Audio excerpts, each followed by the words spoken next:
Hello dear bankers, a very warm welcome to Oliboard JIB CIB YouTube channel. This is your friend and your teacher CMA Disha Dua, and we prepare for our CAIIB exam with the subject BRBL, Banking Regulation and Business Laws. अब ये subject कैसे पढ़ना है, क्योंकि law है ना, legalities है, कैसे पढ़ना है, कैसे तैयारी करनी है, कौन से टॉपिक्स इंपॉर्टेंट है, इसके बारे में मैं आज के सेशन में आपके साथ बात करने वाली हूँ. But before I get into that, I would request you all to hit that subscribe button, ताकि आप कोई भी वीडियो चैनल पर मिस नहीं कीजिए. And also download the Oliveboard app to access a lot of mock test papers, a lot of material and much more, जो कि आपको आपके एग्जाम के लिए तैयार करने में हेल्प करेगा. For all those who do not know me, my name is CMA Disha Dua. I'm a cost and management accountant. That is why CMA is a prefix to my name. Here are few of my qualifications on the screen. और मुझे बेहतरीन तरीके से law पढ़ना और पढ़ाना पसंद है. आइए मेरे साथ जुड़िए और BRBL की तैयारी एकदम शानदार तरीके से कीजिए. ठीक है, चलो BRBL शुरू करते हैं. हमारा जो सब्जेक्ट है banking regulation and business law, दोस्तों एक्चुअली ये सब्जेक्ट ना लॉ है. It is all about law, legality. अब इस लॉ सुन के डरना नहीं, it is a very scoring subject. मैं स्कोरिंग क्यों बोल रही हूँ, क्योंकि यहाँ पर जो आप मार्क्स लेकर आ सकते हैं वो आपको एवरेज आउट करने में, नॉर्मलाइज करने में, अगर किसी सब्जेक्ट में आपके 47-48 आते हैं और यहाँ पर आप 60+ ले आते हैं या ज़्यादा मार्क्स ले आते हैं, 55 से ज़्यादा ले आते हैं, तो आपको पास होने की पॉसिबिलिटी, आपका CAIIB क्लियर होने की पॉसिबिलिटी बढ़ जाती है. अगर आप रिसेंट एग्ज़ाम देखते हैं 24 जून को जो हुआ था, वहाँ पर a lot of candidates were able to get more than 70 marks. 60+ की तो झड़ी लगी हुई है. तो जो पेपर आपका BFM टफ आ गया था, उसको कंपनसेट कर दिया BRBL के मार्क्स ने. अब इस बार BFM टफ था और BRBL ने आपको हेल्प कर दी. नेक्स्ट बार वी डोंट नो. जैसे इस बार ये फर्स्ट 2 पेपर्स में, एक फर्स्ट पेपर 9th को था और नेक्स्ट पेपर 10th को था. नहीं, फर्स्ट पेपर 10th को था और नेक्स्ट पेपर 11th को था. What ever was the scenario, first 2 papers ABM और BFM दोनों एक विदाउट एनी गैप था. ऐसे ही दिसंबर में, अभी अपन का एग्ज़ाम कब है, 9th दिसंबर को ABFM है ना, आपको जो प्रद्युम्न सर पढ़ाने वाले हैं, और 10th दिसंबर को BRBL है. मतलब यहाँ पर टाइम नहीं है अपन के पास. ये स्कोरिंग सब्जेक्ट है, हो सकता है पेपर टफ आ जाए, वी डोंट नो, और समय बहुत कम है, लिमिटेड टाइम है.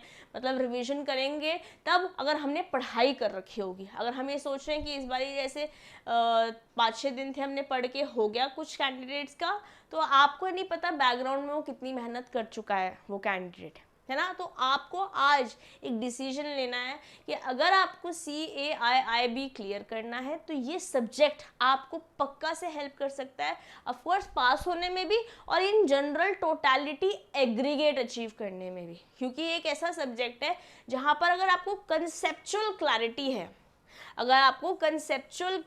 है, तो क्वेश्चन जैसा मर्जी आ जाए, चाहे वो 1 लाइनर आ जाए या केस के फॉर्म में आ जाए, है ना, या फिर केस लॉ ही आ जाए. जैसे इस बार जून अटेम्प्ट में फर्स्ट टाइम ही आया BRBL. मतलब अगर आपने JIIB में पहले LRAB में पढ़ा है ना, लीगल रेगुलेशन करके एक सब्जेक्ट होता था पहले JIIB में, वो अब नहीं है. जैब में वो नहीं है, पहले होता था. तो अगर आपने रिसेंट अटेम्प्ट दिए JIIB, तो आपने ये सब्जेक्ट कभी पहले नहीं पढ़ा है. और अगर पहले दे चुके हैं तो हो सकता है आपने पढ़ा हुआ ओके, LRAB पढ़ा हुआ हो, तो थोड़ा बहुत आप BRBL के सब्जेक्ट के बारे में जानते होंगे, लॉ वाले एंगल के बारे में थोड़ा बहुत जानते होंगे.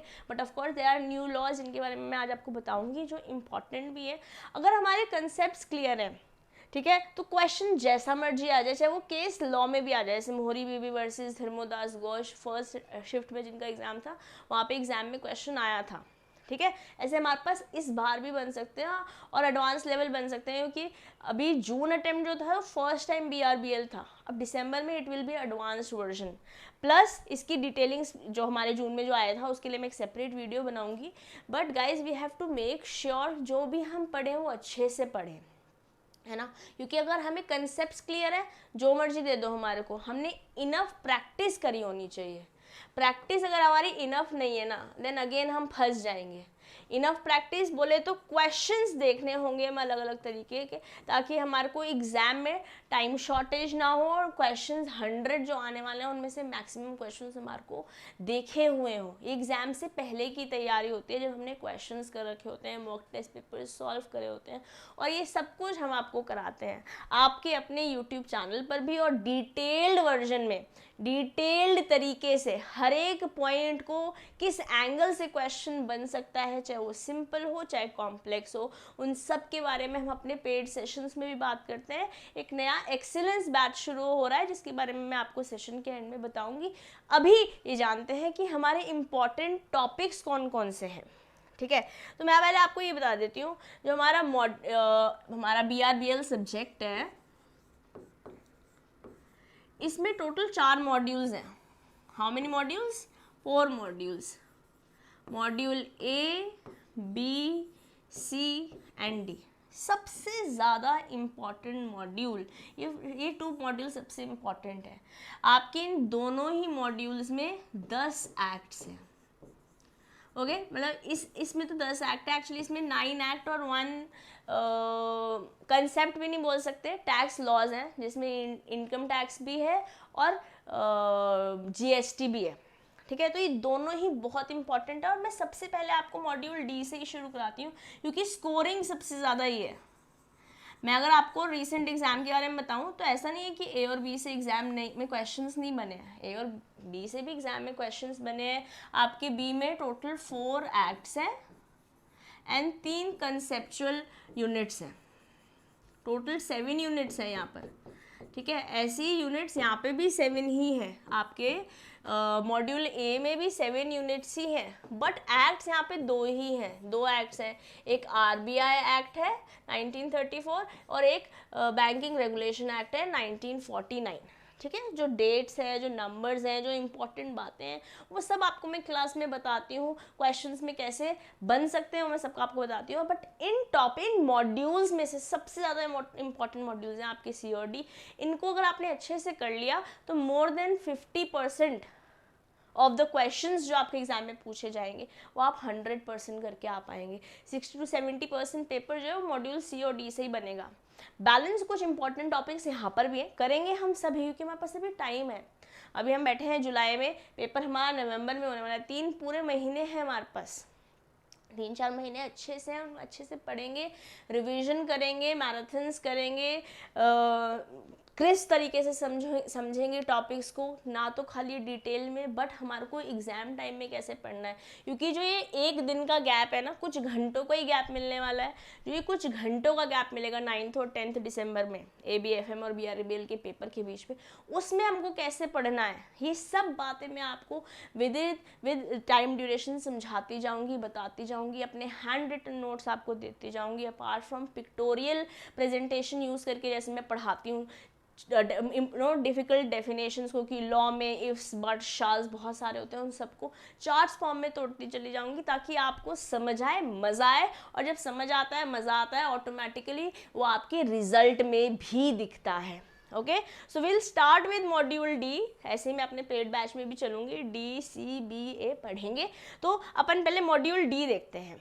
मॉड्यूल D में मैंने बताया आपको टोटल 10 एक्ट्स हैं, जिनमें से 100% क्वेश्चन बनता है, यहाँ से बनेगा ही बनेगा, एक नहीं मल्टीपल क्वेश्चंस देखेंगे आप इंडियन कॉन्ट्रैक्ट एक्ट 1872 से, ठीक है। इस एक्ट में आपको ये दिख रहा है कि ये एक एक्ट है, बट आपके मॉड्यूल में जो आपको बुक दी हुई है, मैकमिलन उठाते हैं आप, तो यहाँ पर एसेंशियल्स ऑफ वैलिड कॉन्ट्रैक्ट, फिर अपन के पास indemnity, bailment, pledge, agency, guarantee, सबके अलग अलग यूनिट्स हैं।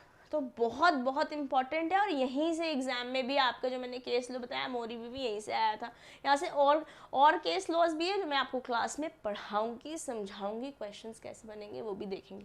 सेल्स ऑफ गुड्स एट सोगा, ये भी इंपॉर्टेंट है। इंडियन पार्टनरशिप एक्ट से अगेन 100% पेपर में क्वेश्चन बनेगा, वो केस लॉज से भी बन सकता है, डायरेक्ट क्वेश्चंस भी आ सकते हैं, वन लाइनर्स भी आ सकते हैं, हो सकता है केस बेस्ड आ जाए, ठीक है। सो वेरी वेरी इंपॉर्टेंट, क्योंकि इंडियन पार्टनरशिप एक्ट पहले समझेंगे तो हमारे को एलएलपी समझ में आएगा, ठीक है। ये भी इंपॉर्टेंट है, बट वेरी इंपॉर्टेंट है ये दो मैंने बताया जो आपको, इंडियन कॉन्ट्रैक्ट एक्ट और Indian partnership act. Actually module D और सी में ये बोला कि यहाँ से क्वेश्चन नहीं आएगा, that will be not a correct statement. यहाँ से क्वेश्चन कहीं से भी बन सकता है, क्योंकि दोनों ही मॉड्यूल्स बहुत इंपॉर्टेंट भी हैं और स्कोरिंग भी है, ठीक है। बट जहाँ से 100% क्वेश्चन आएंगे वो आपको इंडियन कॉन्ट्रैक्ट एक्ट दिख रहा है, इंडियन पार्टनरशिप दिख रहा है, ऐसे ही कंपनीज एक्ट से भी 100% क्वेश्चन आएगा।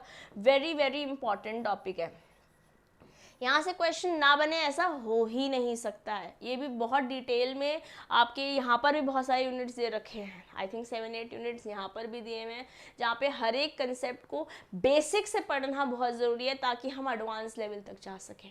ओके, फिर बात करते हैं टीपीए। यहाँ से it is also very important act. RTI पढ़ेंगे, ये भी बहुत सिंपल है और स्कोरिंग है। सिंपल और स्कोरिंग एक डेडली कॉम्बिनेशन है, इजंट इट। आरटीआई वहाँ शुरू होता है और ये भी आरटीआई में आपका कवर हो जाएगा।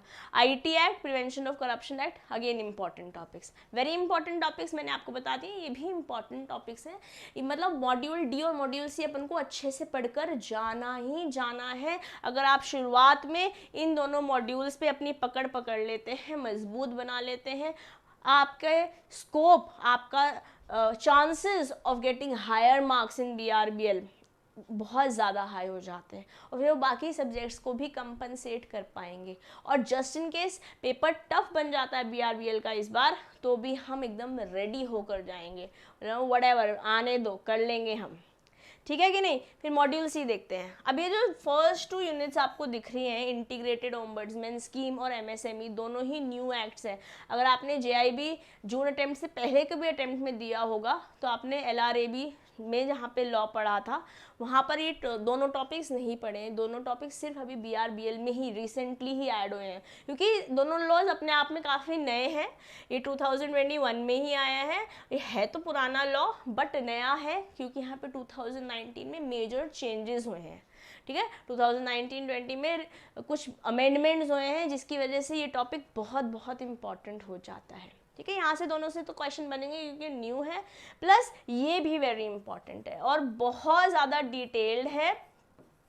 8 यूनिट्स दे रखी हैं आपकी, मतलब 17A से 17H तक सरफेसिव दिया हुआ है।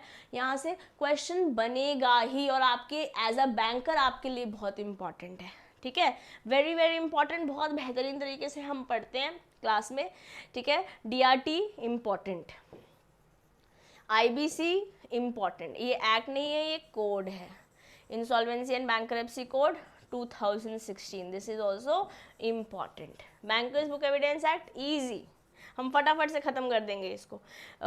लोक अदालत ईजी, इसको भी हम फटाफट से ख़त्म कर देंगे, ठीक है। यहाँ से कैसे मर्जी क्वेश्चन आ जाए फिर आप उड़ा सकते हो, ये इंपॉर्टेंट है।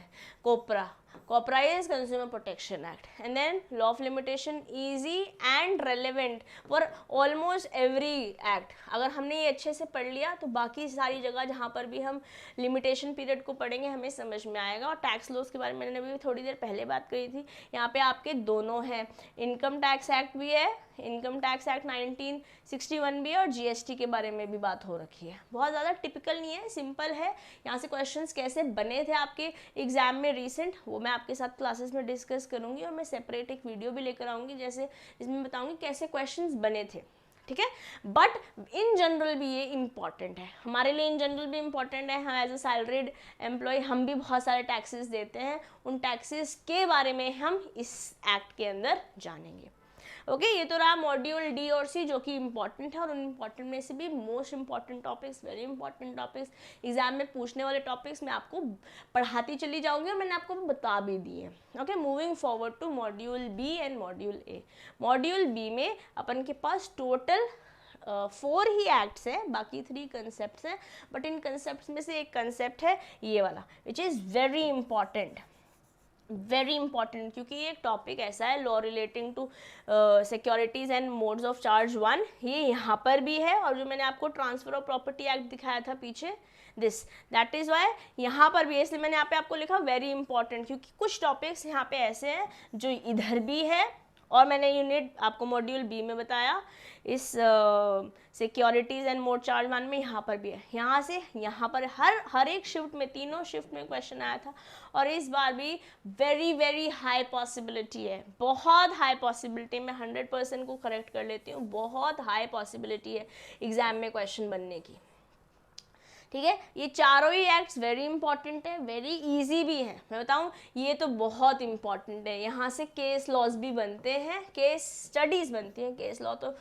लॉ भी बन सकता है, एक्चुअली यहाँ पे 4 केस लॉज आपको डिटेल्ड तरीके से आपके मॉड्यूल में बता रखे हैं, ठीक है, कि किस प्रोविजन में कितनी पेनल्टी लगती है, कितना जेल जाना पड़ सकता है, उन सब के बारे में बात हुई हुई है, और ये आपको पढ़ने में मज़ा भी आने वाला है। नेगोशिएबल इंस्ट्रूमेंट एक्ट एक ऐसा टॉपिक है जो आप रोज़ अपने बैंक में यूज़ करते हो, बट अब हम पढ़ने वाले हैं, ओके। ये तीनों अगेन इम्पॉर्टेंट, वेरी इंपॉर्टेंट मैंने आपको बता दिए हैं, और ये ईजी हैं, बट इनमें से ये पॉसिबिलिटी, यहाँ से क्वेश्चन बनने की पॉसिबिलिटी वेरी वेरी हाई है। ये सिंपल कंसेप्ट्स हैं जो हम क्लास में पढ़ते चले जाएंगे। अब बात करते हैं आपके मॉड्यूल्स ए के बारे में, लास्ट मॉड्यूल है। देखिए वैसे तो यहाँ पर 2 ही एक्ट्स हैं, एक है आरबीआई एक्ट, एक है बैंकिंग रेगुलेशन एक्ट, दोनों एक्ट इम्पॉर्टेंट हैं, और उन एक्ट से यहाँ पर कंसेप्ट्स बने हुए हैं, okay. Majorly unit 2, unit 3 and unit 4 important है, बाकी सारे हम पढ़ेंगे, ठीक है, हम पढ़ेंगे, ऐसा नहीं कि हम कुछ छोड़ के जाएंगे। यहाँ से जो ये 2 एक्ट्स मैंने आपको बताया, मेजर टॉपिक्स, इंपॉर्टेंट टॉपिक्स यहाँ कवर हो जाते हैं, और एक एनबीएफसी टॉपिक है जो वेरी वेरी वेरी इंपॉर्टेंट है, यहाँ से एग्जाम में क्वेश्चंस आपको डेफिनेटली देखने को मिलेंगे, इस बार भी आए थे, आपकी बार भी आएंगे, ओके। जब बात करते हैं यूनिट 5 और यूनिट 7 की, यहाँ पे कुछ टॉपिक्स इंपॉर्टेंट हैं, ठीक है, मेजरली हम कुछ बातें रेलेवेंस लेते चले जाएंगे यूनिट 2, 3 और 4 से, जब हम ये 5 और 7 पढ़ रहे होंगे तो हम कुछ रेलेवेंस बातें पीछे की भी लेंगे, बट यहाँ पे कुछ टॉपिक्स वेरी वेरी इंपॉर्टेंट है, जैसे हम यहाँ पर FSDC के बारे में बात करते हैं, इसको समझना बहुत इंपॉर्टेंट है, यहाँ पर कैसे काउंसिल बनती है, इसके क्या फंक्शंस हैं, जो है कि financial stability and development council, जब हम पढ़ेंगे इंडिविजुअल चैप्टर वहाँ पर इसको हम देखेंगे, ओके। अब क्या इजी है, क्या इम्पॉर्टेंट है, कहाँ से 100% क्वेश्चन बनेंगे, जहाँ से हाईएस्ट पॉसिबिलिटी है क्वेश्चन बनने की, इन सब बारे में तो हमने बात कर ली, बट पढ़ना कैसे है, now is the time to start without any wait, क्योंकि हमें कोशिश तो करनी पड़ेगी। मैं बहुत बार बोलती हूँ, आज मैं फिर बोलने वाली हूँ, मंजिल मिले ना मिले, अर्ज फरमाइएगा, गौर फरमाइएगा, अर्ज कीजिए, ठीक है। मंजिल मिले ना मिले ये तो मुकद्दर की बात है, पर हम कोशिश भी ना करें ये तो गलत बात है, गलत बात नहीं करेंगे, आज ही मेहनत करना शुरू करेंगे। सब्सक्राइब का बटन नहीं दबाया तो दबा दीजिए, ताकि आपको जो भी चैनल पर अपडेट्स मिलते हैं वो आप रेगुलरली अवेल करते रहें। Apart from that you can definitely get yourself enrolled in this excellence batch where you are will be mentored by the excellent teachers. Rajeev sir पढ़ाएंगे आपको आपका आरबीएम, मैं आपको बीआरबीएल पढ़ाने वाली हूँ, डॉक्टर प्रद्युम्न शर्मा सर आपको पढ़ाएंगे एबीएफएम, and Shubham sir who is himself a chartered accountant आपको एबीएम पढ़ाएंगे। ये बेहतरीन सारा कुछ, सारे टीचर्स जो आपको पढ़ाने वाले हैं लाइव क्लासेस देंगे, जिनका रिकॉर्डेड एक्सेस भी होगा आपके पास, एक्सटेंसिव कवरेज करेंगे हर एक कंसेप्ट की अलॉन्ग विद क्वेश्चंस। आपको 200 से ज़्यादा टेस्ट मिलने वाले हैं गाइस, जो कि आपके लिए बहुत बहुत इंपॉर्टेंट है, क्योंकि टेस्ट आपको ये बताता है कि एग्ज़ाम से पहले वाली तैयारी है कि आप कितने पानी में हैं, कितनी और मेहनत करने की ज़रूरत है, ओके। एंड आपको well research and exam specific content मिलने वाला है। आपको क्या करना है, वेबसाइट पे जाइएगा, आप वेबसाइट पे जाइए, टाइप कीजिए ऑलिव बोर्ड, ओके, यहाँ पर जाकर कोर्सेज में जाइए, JIB CIB सिलेक्ट कीजिए, थोड़ा सा स्क्रॉल डाउन करेंगे, आपको फीचर्ड CIB कोर्सेज दिखेंगे, इस पर क्लिक कीजिए एक्सीलेंस बैच पे। ये आपको जो मैंने आपको डिटेल्स बताई है, ऑल 4 कंपलसरी सब्जेक्ट्स यहाँ पर कवर होंगे। हाईली यील्डिंग जो एग्जाम केस स्टडीज़ हैं उनको हम कवर करेंगे। सब्सक्राइब पर जाएंगे, वैसे द कॉस्ट इज ओनली 3999, 3999 रुपये। ये ऑलरेडी अपने आप में बहुत कम फीस है, क्योंकि 6 महीने की आपको वैलिडिटी मिलने वाली है। इस पर भी जो मैक्सिमम डिस्काउंट पॉसिबल होगा वो हम आपको दे देंगे। 6 नहीं 8 मंथ्स की validity, I am correcting my self, 8 महीने की वैलिडिटी है guys. Have a coupon code में जाइए, यहाँ पे दिशा लिखिए, enter and redeem. Disha redeem, it is only 2199 guys, more almost 2000 rupees का आपको डिस्काउंट मिल रहा है। पैसों का ना जाना भी पैसों का आना ही होता है। Being a cost accountant, I can assure you that buy now पे जाओ, कोई सी भी मोड से पेमेंट करो and gate yourself enrolled. आज अभी जस्ट क्लास के बाद एनरोल कर लो, ताकि आप कोई भी टॉपिक मिस नहीं कीजिए, क्योंकि 8 जून से पहला बैच शुरू होने वाला है। सुबह 8 तारीख को सुबह 8 बजे मैं आपसे मिलने वाली हूँ, और आपको इसके रिकॉर्डेड वर्जन भी मिलता रहेगा। और कोई चैप्टर आपको रिवाइज करना है, किसी कारणवश आपने लाइव क्लास अटेंड नहीं करी, वी अंडरस्टैंड कि आपका बैंक है, घर भी है, ऑफिस भी संभालना है, बच्चे भी हैं, there is different life altogether, और पढ़ना भी ज़रूरी है। तो उन सब को मद्देनज़र रखते हुए हमने आपके लिए कंटेंट बनाया है। आइए साथ मिलकर पढ़ते हैं, बढ़ते हैं और मचा देते हैं एकदम बेहतरीन स्टाइल में। Okay, like, subscribe and share, and I'll see you around. For now, I'll take your leave. This is your friend and your teacher, CM Disha Dua, signing off for today. Bye bye.